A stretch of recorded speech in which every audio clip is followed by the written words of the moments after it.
সুজির মজাদার রেসিপি, একদম ঝরঝরে, খুব সুন্দর। দেখো কী কী লাগছে, কিশমিশ, সুজি, আর লাগছে কাজু, কিশমিশ, সাদা বাদাম, গাজর, ঘি, কারি পাতা, কাঁচা লঙ্কা, এগুলো সব লাগছে।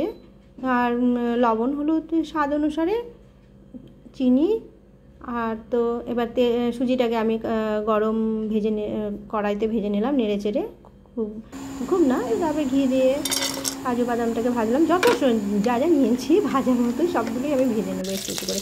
তারপরে ওই ঘিয়ের মধ্যেই কাঁচা লঙ্কা আর কারি পাতা দিলাম, এই দেখো ভাজাগুলো। এইবার তারপরে কারি পাতা কাঁচা লঙ্কা দেওয়ার পরে সুজিটা দিয়ে দিলাম, নাড়াচাড়া করার পরে এবার ভাজা যে ড্রাই ফ্রুটগুলো ছিল ওগুলো আমি দিয়ে দিলাম, মানে কিশমিশ আর কাজু আর গাজর। তোমরা খেজুরও দিতে পারো, আমন্ডও দিতে পারো, দেওয়া যায় ড্রাই ফ্রুটগুলো। দেওয়ার পরে দেখো সামান্য সামান্য করে জল দেবো, বেশি জল একদমই দেবো না। দেখো কত সুন্দর হয়ে গেছে, হালকা আঁচে করতে হবে এটা। অনেকটাই হয়ে গেছে, এই দেখো খুব সুন্দর, বেশিক্ষণ লাগে না, একদম মজাদার সুজি হালুয়া। খেয়ে দেখো, খুব সুন্দর, একদম নিরামিষ।